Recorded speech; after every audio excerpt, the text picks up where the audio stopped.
ہم اپنی اصلاح کیسے کریں اور پھر دوسروں کی اصلاح کیسے کریں؟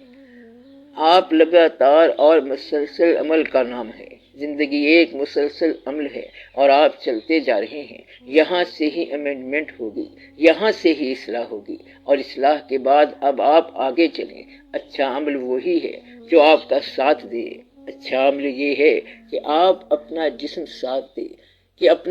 ساتھ دے اور اپنے قوا ساتھ دیں۔ آپ وہ عمل نہ کرنا جو دوسروں کے کہنے پر ہو، ورنہ آپ پریشان ہو جائیں گے۔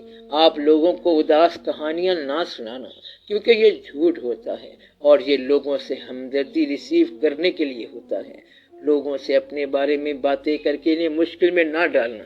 You are either answerable to yourself or Allah، یعنی آپ صرف اپنی ذات اور اپنے اللہ کو جواب دیں ہیں۔ تیسرے کو آنسر کرنا چھوڑ دو، جواب دہی چھوڑ دو، اپنی فکر کرو۔ دوسروں پر تنقید کرنا بہت آسان ہے۔ مثلا یہ تصویر اگر یوں بن جاتی تو کیا تھا؟ اس کا حل یہ ہے کہ آپ مقابلے کی ایک اور تصویر بنائیں، پھر بات بنتی ہے۔ جو زندگی آپ نے خود بنائی ہے، کیا آپ ذاتی طور پر اس سے خوش ہیں؟ چھوٹا سا سوال ہے اور اس کا آپ کو جواب دینا ہے۔ ابھی آپ راستے میں ہیں، جب آپ منزل پہ ہوں گے تو دیکھا جائے گا۔ پھر آپ دوسروں کی اصلاح۔ اپنی ذات سے بھی گلہ ختم کر دینا چاہیے۔ آپ اپنے آپ کو اللہ کے حوالے کریں۔ اللہ غائب نہیں ہوتا، آج بھی آپ اس کے حوالے ہیں، کل بھی اس کے حوالے ہوں گے۔ اس لیے آپ اللہ کے حوالے سے چلتے چلے جاؤ، کہیں نہ کہیں منزل آ جائے گی۔ اپنی زندگی خود بنانے والا گلہ کرے گا، اصلاح کرے گا، سائل بنے گا، اس سے پوچھے گا اور کہیں نہ کہیں چھوٹا سا مکان بنا کے رخصت ہو جائے گا۔ میں نے آپ کو بتایا تھا کہ پہلے خوشیاں آئیں گی، پھر اسی مکان میں غم آئے گا۔ انسان کو چاہیے کہ وہ برداشت کرے اور اللہ کی طرف چلتا جائے۔ ہر آدمی کو عزم کی زندگی راس نہیں آتی۔ عزم کا علم تو ہر کسی کو آ سکتا ہے کہ ایمبیشن کیا ہے۔ ایمبیشن کا مطلب یہ ہے کہ ہم زمین پہ یہ کر دیں گے اور آسمان ہلا دیں گے، مگر آپ زمین پر سونے والے ہیں اور زمین پر سونا ہی اچھی بات ہے۔ آسمان ہلانے والے جو ہیں وہ اور طرح کے لوگ ہوتے ہیں، ان کی بناوٹ اور طرح کی ہوتی ہے، ان کا آئین وجود اور طرح کا ہوتا ہے، یعنی ان کا کانسٹیٹیوشن اور طرح کا ہوتا ہے۔ وہ آدمی لینا اور طرح سے جانتے ہیں اور کسی کو دینا اور طرح سے جانتے ہیں۔ اپنی زندگی کا بنانا اور چیز ہے اور اپنے ساتھی کی زندگی کا بنانا اور چیز ہے۔ آدھی سے زیادہ ناکامیاں یہاں گھر پر ہی ہونی ہیں۔ میاں اور بیوی دونوں صرف اپنی زندگی بنانا چاہتے ہیں، ایک نے دوسرے کو غلام رکھا ہوا ہے کہ یہ میری زندگی بنائے۔ اگر آپ اپنے ساتھی کی زندگی بنانا شروع کر دیں تو دونوں کی زندگی بن جائے گی۔ اس لیے اگر آپ دوسروں پر تنقید کرتے ہیں تو کریں، لیکن میں یہ کہتا ہوں کہ آپ اپنا مقصد حیات کسی کے کہنے پر نہ چننا۔ اگر آپ نے خود چنا ہے تو ذمہ داری آپ خود قبول کریں۔ اسی طرح شادی کسی کے کہنے پر نہ کرنا، اور اگر کر لی تو اب اسے آباد رکھو، ورنہ زندگی کبھی کامیاب ہی نہیں ہوگی۔ یہ کون سی بہادری ہے کہ شادی توڑ دی جائے؟ اگر شادی توڑ دو گے تو بچوں میں وہ مسائل پیدا ہوں گے جو آپ کی سمجھ سے باہر ہوں گے۔ اگر کسی نے باپ کی زندگی میں اولاد کو یتیم کرنا ہو تو بے شک اور شادی کر لیں۔ اس لیے اپنے آپ کو خوش رکھو۔ ہم لوگ لا علم زمانوں میں مقصد بناتے ہیں، اور جب علم آتا ہے تو کہتے ہیں کہ میں کتنا بے وقوف تھا کہ میں نے اس کو مقصد حیات بنایا تھا۔ مثلا کسی نے نیا مکان بنایا، بڑا خوش ہوا، لوگوں کو دعوت بھی دی، مگر پھر بعد میں پتا چلا کہ کیا حماقت کی تھی۔ جس نے اسلام آباد میں گھر بنایا وہ کہتا تھا کہ یہاں ایسا گھر نہیں ہے، اور جب سے انگلینڈ میں جا کر رہنا شروع کیا تو پتا چلا کہ زندگی پہلے بیکار تھی۔ اس طرح آپ کی ترقی ہوتی جاتی ہے، انسان ایک جگہ ٹک نہیں سکتا۔ اس لیے آپ یہ خیال رکھیے کہ یہ جو مکان ہے یہ آپ کا نام نہیں ہے، بلکہ مکان تو صرف مکان ہے اور وہ بے جان ہے۔ آپ کا نام صرف آپ کا نام ہے، خوش آپ نے ہونا ہے اور مکان نے نہیں ہونا۔ اسی طرح کامیابی آپ کی ہے۔ کچھ لوگ کہتے ہیں کہ زندگی میں ہم کامیاب ہو جائیں تاکہ ہمارے دوست خوش ہو جائیں۔ وہ دوستوں پہ روب ڈالنے کے لیے کامیابی چاہتے ہیں۔ انسان ایک ایک کر کے گننے لگ جائے تو سارے واقعات رخصت ہو چکے ہیں۔ اب گھر میں کیا دعوتیں کرنی؟ وہ جن کو خوش کرنا تھا اور جن پر روب جمانا تھا وہ تو ایک ایک کر کے سارے رخصت ہو گئے، باقی لوگ اور سے اور ہو گئے۔ وہ دوستی نہ رہی، وہ مزاج ہی نہ رہا۔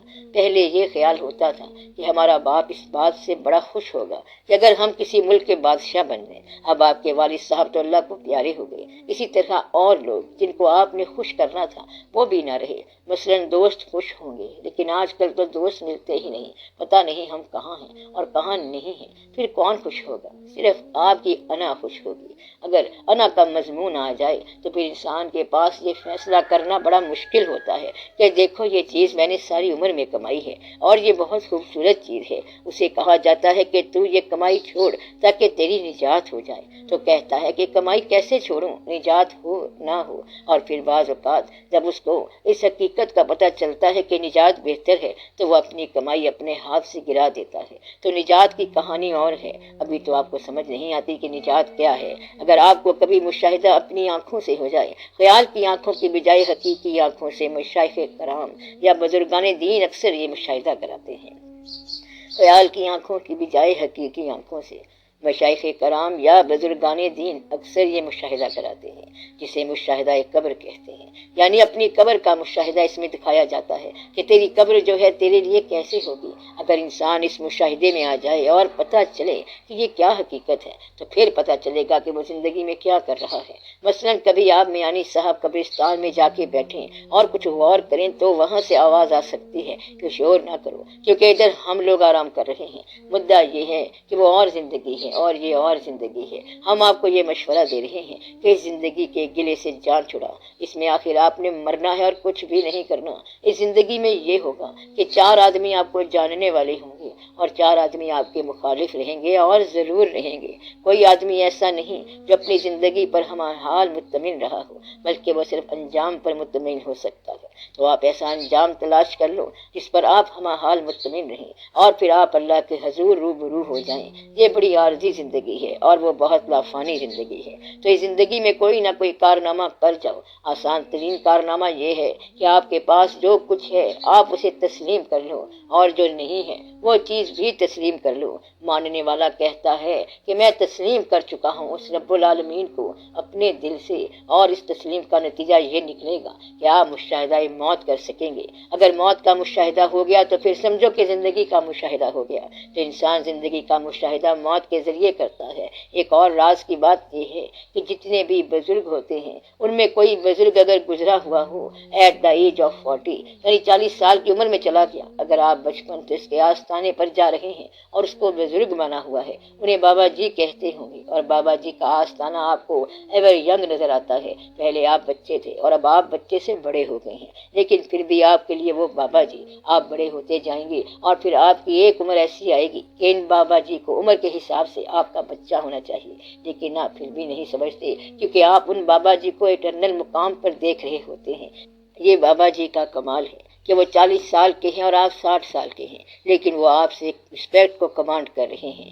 یہ کمال ہی تو ہے کہ 60 سال والا شخص آج بھی اس 40 سال والے کے سامنے بچہ بنا ہوا ہے۔ اگر یہ مشاہدہ ہو جائے تو پھر وہ آپ کا دوست بن جائے گا، بزرگ بن جائے گا، علم والا بن جائے گا اور آپ کو فیض دینے والا ہوگا کیونکہ اس کا مقام اٹرنل ہے۔ اس لیے جن لوگوں کو کبھی بزرگوں کا مشاہدہ ہوتا ہے تو اس میں بزرگ کی کوئی بھی عمر دکھائی جا سکتی ہے۔ مثلا داتا صاحب رحمت اللہ کو کسی نے خواب میں دیکھا تو وہ بچے لگتے تھے۔ اب گویا کہ جس عمر میں انہوں نے آپ کو دیدار کرایا اس عمر کے مطابق آپ کے دل کے اندر اس عمر کی قوت پیدا کر دی۔ کبھی آپ کی موجودہ عمر جیسا دیدار کرائیں تو سمجھو کہ آپ سے دوستی پیدا کر لی، اور کبھی بزرگ زیادہ عمر میں نظر آئے تو آپ میں اطاعت پیدا کر دی۔ تو وہ جس عمر میں چاہیں آپ کو دیدار کرا سکتے ہیں، جس عمر کا دیدار ہوگا آپ کے اندر اس کورسپونڈنگ ایج کا خیال پیدا ہو جائے گا۔ تو یہ بڑا عجیب واقعہ ہے کہ بزرگ جس عمر میں آپ کے پاس آئیں تو اس عمر کا فیض دے جاتے ہیں۔ عام طور پر بچوں کے پاس بچپن کی عمر کے آتے ہیں، بڑوں کے پاس بڑی عمر کے بن کے آتے ہیں،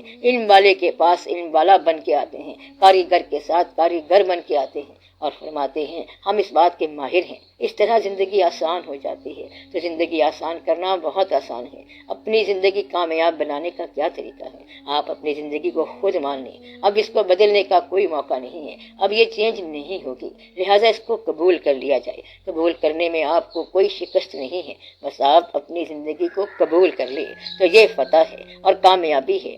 آپ میری بات سمجھ رہے ہیں نا؟